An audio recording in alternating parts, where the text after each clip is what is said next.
The night before my wedding, my fiancée and my brother's affair came to light, and everyone tried to convince me to let them be together. My mom urged me, "Since your brother and Isabella love each other, you should just accept it. Be the bigger person and let your brother have her." My dad chimed in, "That's enough, Davis. We're all family, so don't make a big deal out of it." Even my fiancée just stood there with her head down, silent. I didn't fight or make a scene. I just packed my bags that night and left Chicago. Before I walked out, my mom laid down an ultimatum. "If you dare leave today, we're cutting you off. Don't you ever come back. We won't have anything to do with you.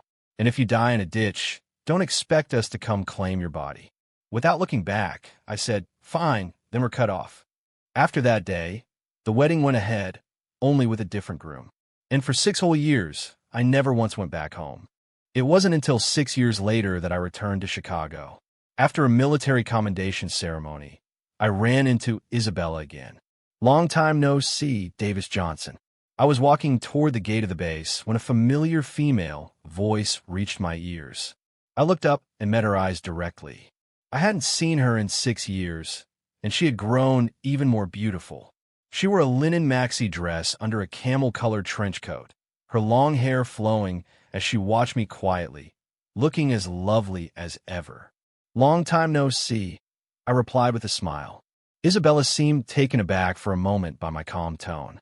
After a brief pause, she spoke slowly. "Mom and Dad know you're back in Chicago for the ceremony. They've cooked dinner at home, so why don't you come over tonight?" The mom and dad she mentioned were my parents. I nodded. "All right, it's been 6 years. I suppose it's time to go back." Seeing that I'd agreed, she turned and left. An hour later, I parked my customized Jeep at the entrance of the old Lincoln Park neighborhood. The vehicle stuck out like a sore thumb in the dated surroundings. I stepped out of the car and looked in the direction of my old home. 6 years. The old narrow streets were now a neighborhood of high-rise buildings. The little corner store had been replaced by a chain supermarket, and the willow tree at the end of the block was gone. As I walked forward, I was surrounded by unfamiliar faces. My old neighbor, Mr. Peterson, had moved away too. I finally reached the door of apartment 502 in Building 3 and rang the bell. The door opened to reveal my mom in an oil-stained apron. Her dark hair now had streaks of silver, and she froze on the spot when she saw me. I was the first to speak. "Mom." My mom snapped out of it, her voice trembling as she looked at her younger son standing before her, looking sharp and impressive in his dress uniform. "Davis, you're back. Quick, come inside and sit down." In contrast to my mother's awkward excitement, I felt very calm. After slipping on a pair of house shoes, I walked into the apartment. The living room, once dim and cramped, was now spacious and bright. The sofa was clean and tidy, the coffee table was no longer cluttered, and a vase held vibrant lilies. The only thing in the apartment that hadn't changed was the display cabinets flanking the television. They were still filled with my brother Michael's various awards, from childhood to the present day. Just then, my dad walked out of the kitchen carrying a platter of roasted chicken, giving me an awkward smile when he saw me. "You're back. Dad made sure to save the chicken for you today. When we were kids and my mom made chicken, the drumsticks always went to my brother. Even though there were 2, both of them were always his." I replied, "No, thank you. We have regulations in the service. I can't just eat food from outside. I'll just stay for a bit and then I have to go." At my words, a flicker of embarrassment crossed my dad's eyes. Hearing the voices, Isabella and my brother Michael came out of the kitchen. Michael had his hair cut short and wore a pair of gold-rimmed glasses. He was wearing a white shirt under a black trench coat, carrying himself with an air of refined composure. His gaze was a little awkward when he saw me. I barely touched my food during the entire meal. I just sat at the dining table like a stranger, listening to the 4 of them talk about people I didn't know and things I knew nothing about. When they were nearly finished eating, I glanced at my watch and stood up. "It's getting late. I should be going," I announced. My mom immediately spoke up. "You're not staying tonight? We haven't seen you in so many years. Stay here. We can catch up properly." I asked calmly, "Is there a room for me here?" The apartment used to have 3 bedrooms. One was for my parents, one was for my brother, and a third was rented out, which meant I always had to sleep in the living room. My mother seemed to recall this as well, and a look of embarrassment crossed her face. In this apartment, I've kept a room just for you, she said. The sheets and the duvet cover are brand new. I just washed them. In the face of her peace offering, I just shook my head calmly. That's not necessary. The army has already arranged accommodations for me. With that, I picked up my jacket and turned to leave. After getting up and dressed, I visited a few local attractions. That afternoon, as I was leaving the Chicago Botanic Garden, I got a call from my mother. I hesitated for a second when I saw the caller ID, but I answered it. My mom's voice came through the phone. Davis, you barely ate anything the other day. Was the food at home not to your taste? Your father booked a table at the Capitol Grill. Why don't we all have dinner together tonight, okay? In all my memories, my mother had never spoken to me with such a pleading tone. It had always been one of interrogation and blame. Thinking of the gray in her hair, I agreed. Okay, I'll be there. After hanging up, I headed for the Capitol Grill. I walked into the private dining room and stopped short. Inside were my parents, Isabella, and Michael, along with a woman I didn't know. As soon as I entered, my mom rushed to her feet and pulled me into the seat beside her. I was confused. I thought this was a family dinner. Who is this? My brother Michael spoke up. Davis, a colleague of Isabella's from her chess club, happens to be single. She's a six-dan professional chess player, very accomplished and hardworking. We thought this would be a good chance for you two to meet. If you settle down, it would put Mom and Dad's minds at ease. My dad then added, and if it doesn't work out, that's fine too. Just think of it as making a new friend. You can call her to hang out when you're back in Chicago. The moment my dad finished, the woman smiled at me. Mr. Johnson, hello. My name is Emily. Your parents told me you're in the Army. Would it be okay if we exchange numbers? We could get to know each other. I understood immediately. They had set me up on a blind date. After 6 years of no contact, the first thing they do is to try to arrange a marriage for me. I looked at Emily, who was sitting across from me. She was average-looking and thin, and her entire outfit, jewelry included, probably cost less than my watch. I began to speak slowly. Miss, since this is a setup, I'll get straight to the point. Do you own property in downtown Chicago? Did you drive here? What kind of car? Is it paid off? Do you have savings? How many figures? Any debt? And since you're a professional player, how many championships have you won? Emily was completely stunned by the sudden interrogation. She stammered, unable to form a sentence. The others at the table were just as shocked. I just remembered I have something to do with the club. I should get going. Emily stood up awkwardly, grabbed her coat, said a quick goodbye to the table, and left. After she was gone, Michael looked at me, annoyed. Davis, how could you be so blunt? Who acts like that on a blind date? You scared her off. Who's going to want to be set up with you now? My expression was placid. Isn't a setup all about checking qualifications? My eyes swept over everyone at the table, finally resting on my mother. Mom, do you have any idea what my annual income is? My mom mumbled, unable to answer. I'm a major general now. My salary isn't astronomical, but my savings are easily 100 times more than hers. That Jeep I drove here is worth $700,000. I own 5 properties in Chicago and 3 in LA. I then pointed to my wrist. And this watch, Michael, you probably couldn't afford it in a lifetime of work. After delivering that speech, I stood up, leaving them all in stunned silence, and my brother Michael with a grim look on his face. I remember something Mom used to say, that after a man gets married, his wife's status determines his own. Mom, Dad, Michael, what exactly were you trying to accomplish by setting me up with a woman who is so clearly not in my league? Was it really for my own good? Or maybe you just can't stand to see me doing well. I didn't want to argue with them any further, so I just turned and walked away. I don't know how much time had passed before my phone rang again. It was Isabella's voice. Davis, are you in a mood for ice cream today? It was her old code phrase. Hearing her say that pulled my thoughts back to the past. When Isabella and I first started dating in high school, we were afraid of getting caught by our teachers, so we made up a secret signal to arrange meeting up. After we turned 18 and made our relationship official, we kept using it whenever we had a fight. If one of us said that phrase, it was a signal for a truce, a way to say they wanted to make up. Isabella held her phone, holding her breath as she waited a long time for my reply. No, and don't call me asking questions like that again. We need to keep our distance. I don't want anyone getting the wrong idea that I'm involved with a married woman.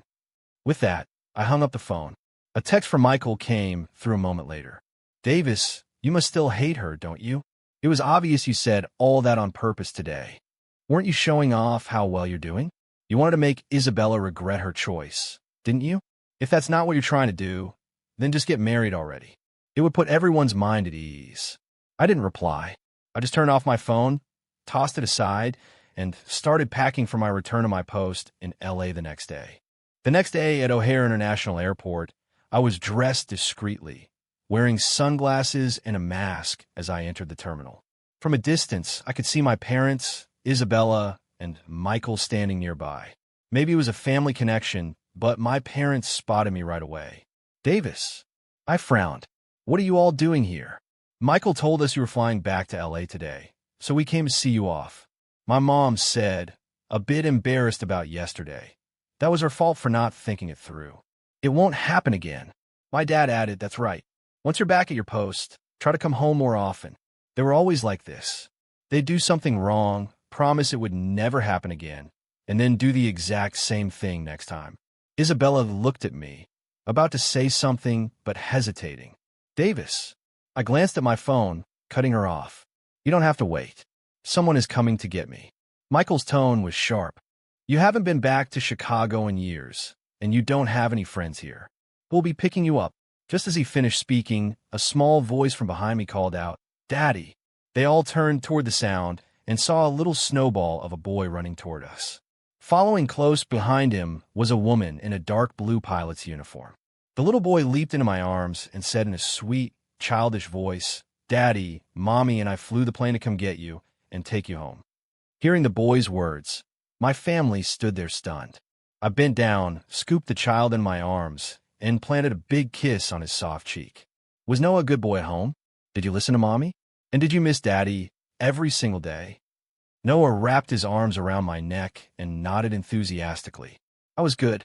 I listened to Mommy, and I missed Daddy every day. Seeing my sweet boy, my heart melted. The first one to snap out of the shock was Michael. He frowned, looking at the little boy in my arms. Davis, is that really your kid? When did you get married? I didn't hide it, admitting it freely. 4 years ago. Hearing this, my mom couldn't help but ask, how could you not tell the family about something so important? And the boy's mother is.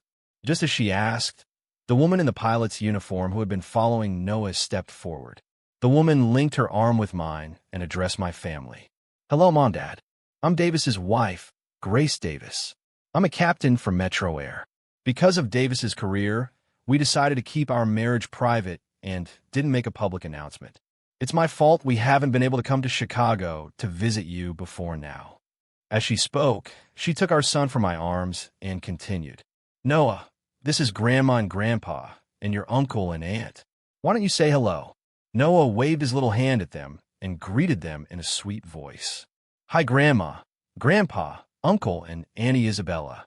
My name is Noah Johnson, and I'm 3 years old. My parents quickly responded, Oh, hello. You're such a good boy, Noah.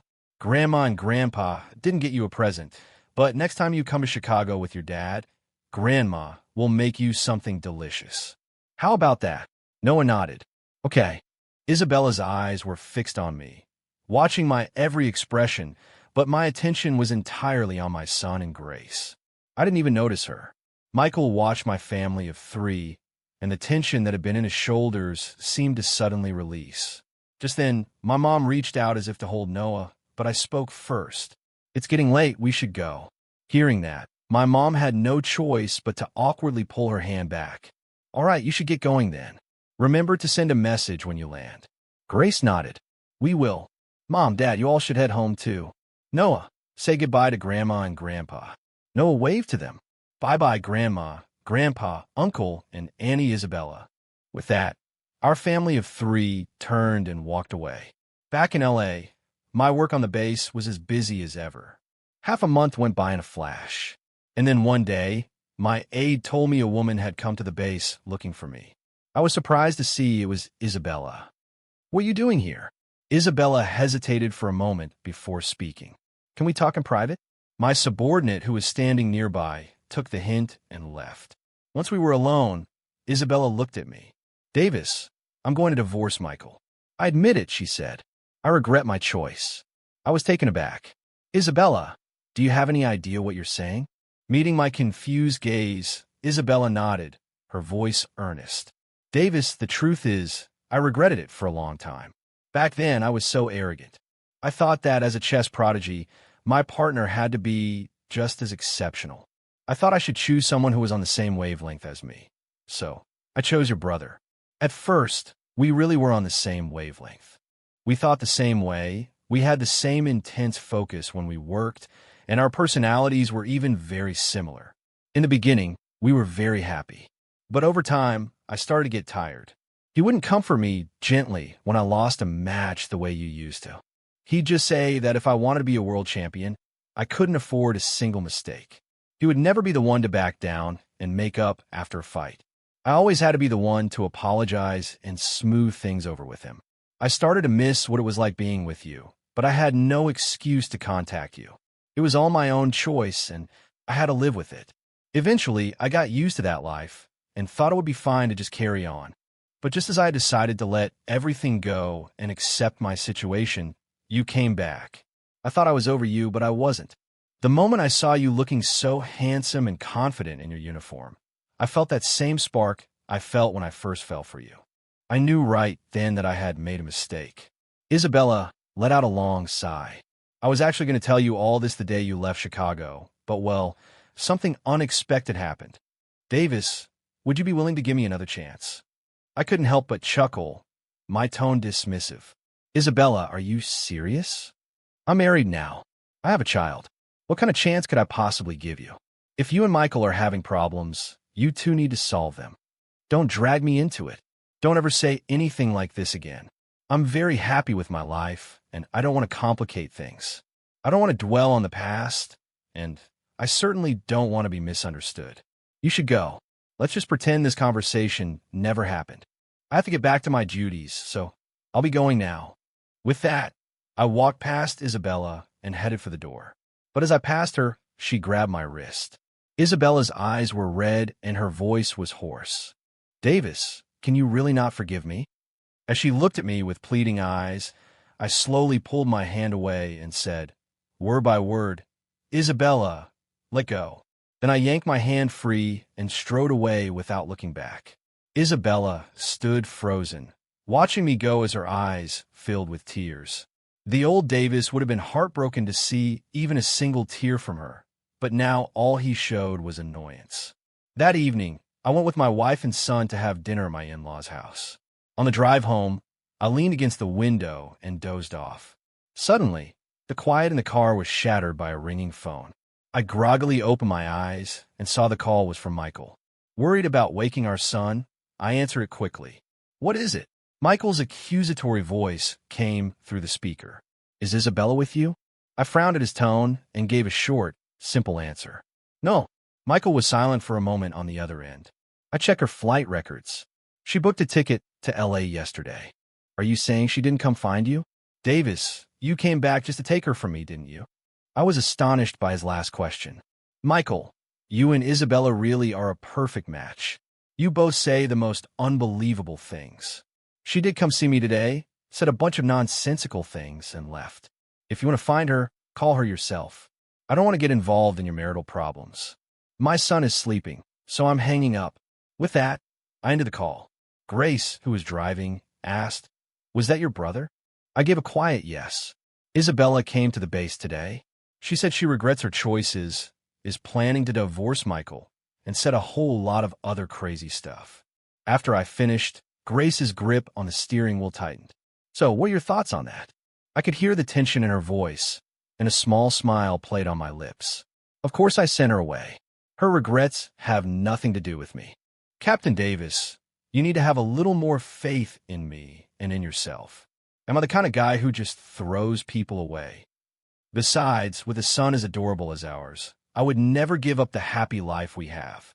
Grace's lips curved into a smile, but she still let out a playful sigh. But Isabella is a chess prodigy. I'm just a pilot with no fame. and my salary isn't as high as hers. One might be an embarrassment to you. I understood what she was doing and couldn't resist pinching her cheek. Honey, you're selling yourself short. With a face like yours, what is there to worry about? Relax, your husband has money. I can support you for the rest of your life, so just let me take care of you. Hearing that, Grace took my hand and pressed a kiss into my palm. All right then, I'll just relax and let my husband take care of me. It was late at night when Isabella returned to her home in Chicago. The living room was lit by a single floor lamp, where Michael sat on the sofa, the flickering light of his phone screen illuminating his face. You're back. His voice was calm, betraying no emotion. Isabella mumbled an affirmation as she bent down to change her shoes. She carried the chill of the winter night on her, but inside, her heart was still burning from her conversation with Davis in L.A. Where have you been? Michael put down his phone, his eyes following her. L.A.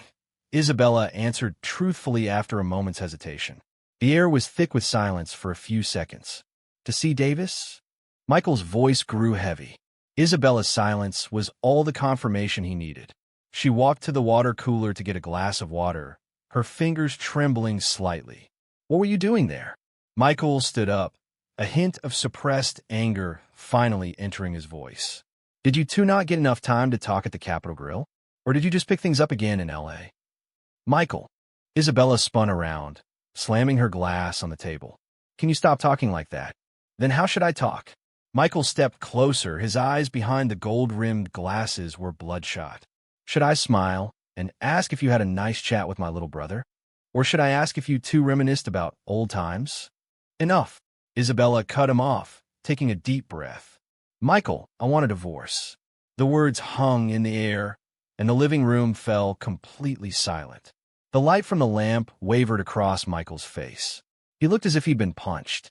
His expression shifted from shock to a look of incredible pain. What did you say? His voice was so quiet it was almost a whisper. I said I want a divorce, Isabella repeated, looking away, unable to meet his eyes.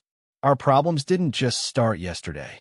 I used to think if I just tried harder, if I just adapted, we could make it work. But I was wrong. We're not right for each other. Not right for each other? Michael repeated her words, then let out a low, bitter laugh. 6 years, Isabella, and you're just now saying we're not right for each other? Who was it that said we were meant to be together, that we were a perfect match, that it was destiny? I was wrong back then. Isabella's voice grew sharp, her eyes turning red. I was too naive, thinking that similar personalities and compatible careers were the same as love. But life isn't a chess game where every move has to be perfectly calculated. I want warmth, I want acceptance, I want someone I can lean on when I'm tired. Not a referee who only points out my mistakes and tells me how I could have done better. She grew more and more agitated as years of pent-up frustration came pouring out. Yes, you're brilliant, a top-tier lawyer with a bright future. But Michael, you give me so much more pressure than you do comfort. Every time I lose a match, your first instinct is to analyze my mistakes, not to console me. Every time we fight, I'm always the one to give in, while you stay so calm, so correct. I'm sick of it. Michael stared at her, as if seeing this woman for the very first time. He opened his mouth to speak, but his throat was tight, and no words came out. I regret it, Isabella said as tears finally fell, which she wiped away angrily with the back of her hand. Michael, I regret the choice I made. When I see how happy Davis is now, when I see how much his wife and child love him, I can't stop thinking if I hadn't been so vain, so obsessed with finding the perfect match, maybe the person standing by his side, the one he treats with so much tenderness, would be me. So, Michael's voice was as dry as sandpaper. You're divorcing me because of him? Isabella was silent for a few seconds. Then she nodded, and then shook her head. Not entirely, but his return made me realize what I truly want. It made me understand that there hasn't been any love between us for a long time, just habit and compromise. Michael said nothing more. He lowered his head, his shoulders trembling slightly. Isabella assumed he was angry, tried to suppress his rage. But as she prepared to say more, she heard a soft, choked sob. Isabella froze. Michael was crying. The always calm, composed Michael, who never lost his cool in public and rarely showed any emotion at all, was now hunched over, his shoulders shaking violently as tears fell to the floor, leaving dark spots on the hardwood. It was the first time Isabella had ever seen him cry.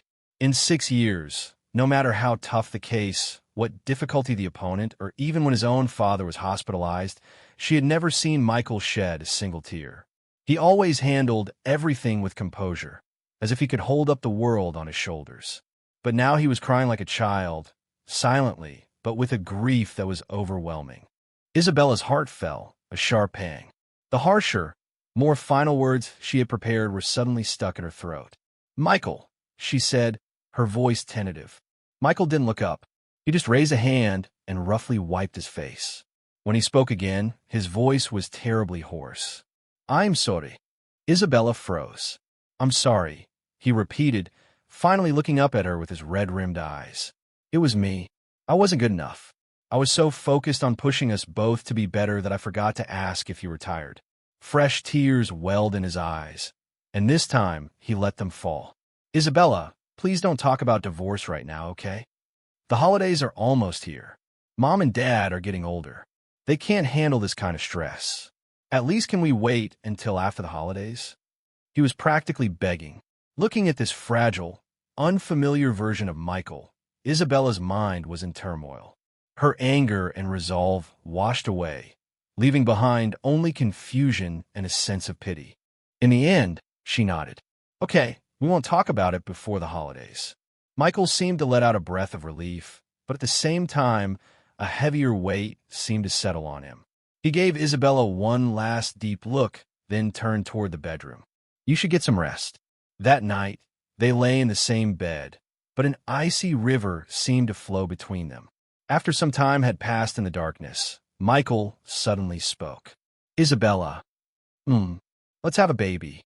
Isabella's body went rigid. "Maybe if we have a child, things will be different," Michael said, his voice soft and full of a fragile hope. "We'd be more like a real family. I'd learn to be a good father and a better husband." But all Isabella could see was the image of that little boy at the airport in L.A., the radiant smile on his face as he leaped into Davis's arms, calling out "Daddy" in a sweet voice. She saw the way Davis looked at Grace with a tenderness and adoration that was almost overflowing. That was what she had always imagined love and family should look like. "No," she heard her own dry voice say. "It's not the right time. I'm not ready." Beside her, Michael's breath caught in his throat. After a long moment, she heard a nearly inaudible sigh. "Go to sleep." As the holidays approached, Chicago was filled with festive lights and decorations. My parents finally decided they would come to L.A. to spend the holidays with us this year. I knew their reasons were twofold. They wanted to see me and their grandson, and they also hoped to make amends and repair a relationship. When my mother called, cautiously asking if our families could spend the holidays together in L.A., I held the phone and glanced over at Grace, who was building blocks with Noah. Grace smiled gently and gave me a nod. "Fine, they can come. I'll arrange the rooms," I said. My tone was flat, betraying little emotion, but at least I had agreed. A few days before Christmas, my parents, Michael, and Isabella arrived in L.A. I drove to pick them up myself, with Noah in his car seat, curiously eyeing his grandparents, uncle, and aunt. My mother wanted to hold him the moment she got in the car, but I gently stopped her, explaining it wasn't safe, and just had Noah say his hellos. We drove toward the upscale neighborhood where Grace's parents lived. Along the way, my mother stared out at the bustling L.A. streets, her gaze occasionally shifting to me in the rearview mirror, her expression complex. I didn't say much, just focused on the road. When we arrived at the Davis home, my in-laws were already waiting to greet us warmly. They were an academic family. My mother-in-law was a retired professor, and my father-in-law a former doctor. Their home was elegantly and warmly decorated, with a scholarly feel to it. "Please come in, it's cold out," my mother-in-law said kindly, taking my mother's hand. The two families sat together in the living room, the atmosphere a bit stiff at first. Luckily, Noah was there to act as the icebreaker. One minute he was passing out fruit, the next he was performing a holiday song, and soon he had everyone laughing loosening the tense atmosphere. My mother-in-law served tea and started making small talk, which naturally turned to me. "You really raised a wonderful son," she said to my mother.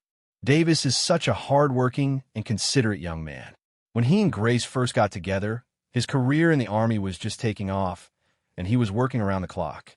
But no matter how busy he was, if he was in L.A., he always made time to visit us and be with Grace.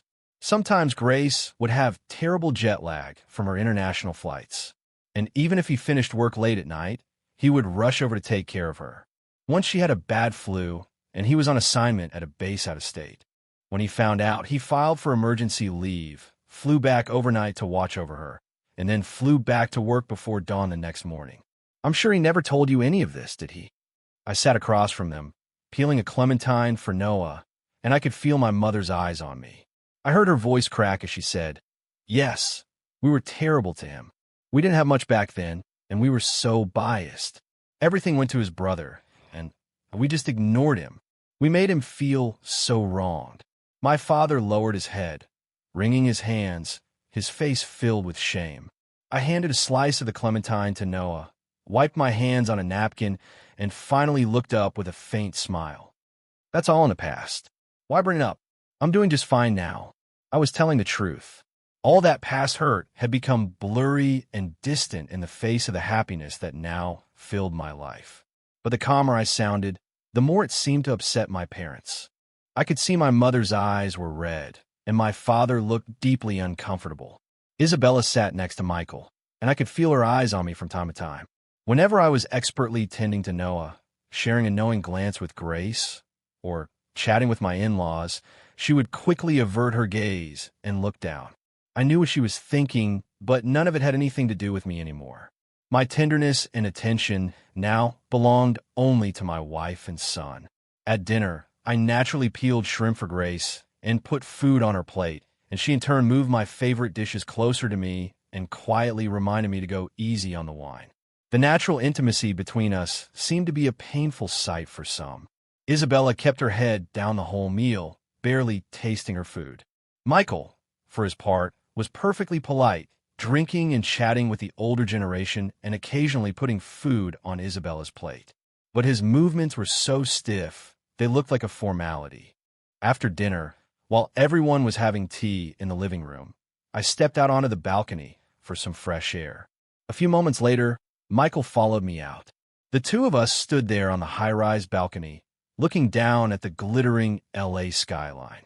The cold wind was kept at bay by the glass, and a heavy silence grew between us.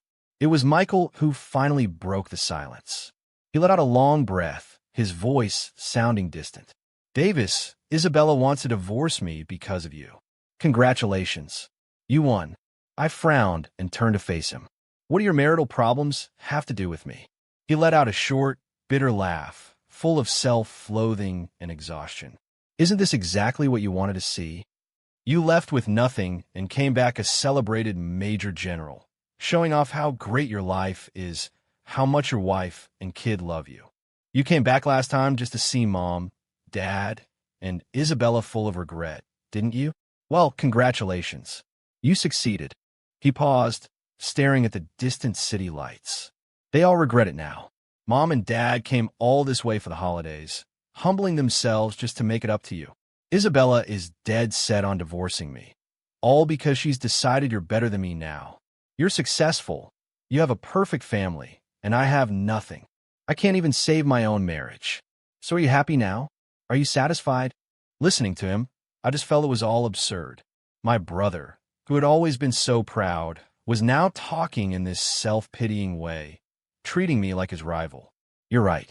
I am very happy," I said, meeting his gaze calmly. His expression darkened. "But not for the reasons you think," I said, my gaze sharpening. "I'm happy because none of you believed in me. You thought I couldn't survive on my own, that joining the Army was a foolish dream. But I succeeded through my own hard work and a little luck. The feeling of proving my choices were right, that feels pretty damn good."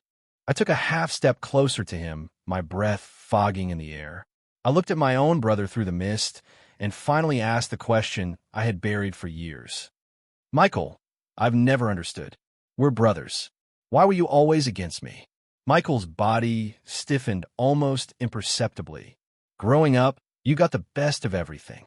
I always gave in to you, followed your lead like a shadow. What did I ever do to you? How did I ever wrong you? My voice wasn't loud, my tone was even calm, but I've been holding those words in for too long. Michael's lips twitched, and behind his glasses, his eyes swirled with a complex mix of emotions. Shame, bitterness, conflict, and something else I couldn't quite name. He opened his mouth, but ultimately said nothing. He just gave me one last, unreadable look, then turned, slid the door open, and walked back into the living room, leaving me with the sight of his stiff, retreating back. I stood alone on the balcony, the cold wind brushing against my forehead as I watched him disappear. A profound sense of helplessness washed over me. The gap between us wasn't just 6 years of time. It was a much deeper chasm, one called understanding. That night, Isabella and Michael stayed in the guest room. I don't know what they talked about, and I didn't want to know. My world was now securely anchored to Grace, sleeping peacefully beside me, and to Noah, having sweet dreams in the room next door. After the holidays, my parents, Michael, and Isabella returned to Chicago. Life seemed to go back to normal, but some things had irrevocably changed. Less than a month after they returned to Chicago, Isabella officially filed for divorce. My mother told me the news over the phone, her voice choked with tears. How could a perfectly good family just fall apart like this? Did we really make a terrible mistake all those years ago? I listened silently, waiting for her to calm down a little before I spoke. Mom, that's their decision to make. It's their life. Only they know if they're right for each other or not. You and Dad should just take care of yourselves and try not to worry about it. I didn't offer any more opinions. Some wounds just need time to heal on their own. After hanging up, I looked over at Grace, who was on the floor doing a puzzle with Noah. The warm lamplight bathed them in a soft glow. Noah clapped his hands happily after fitting a piece in place, and Grace smiled and kissed his forehead. In that moment, my heart was filled with a deep, steady warmth. I walked over and joined them, wrapping my arms around my wife and son. Daddy, look at the little house I made. Noah held up his accomplishment, his eyes shining brightly. That's amazing. My Noah is the smartest boy in the world. I kissed my son's cheek, then turned and planted a kiss on Grace's. Her cheeks flushed slightly as she gave me a playful look, her eyes filled with laughter. Outside the window, a few stars twinkled in the LA night sky, faint but steady. I knew that I might never truly reconcile with my brother, my parents, or my past. Those scars and that distance would always be there. But that was okay. I now had my own world, one that was whole and warm. I held the two people I loved most tightly in my arms and whispered, "Happy New Year." The holidays were over, but for me, every day I had with them was a new day worth celebrating. The past could stay in the past.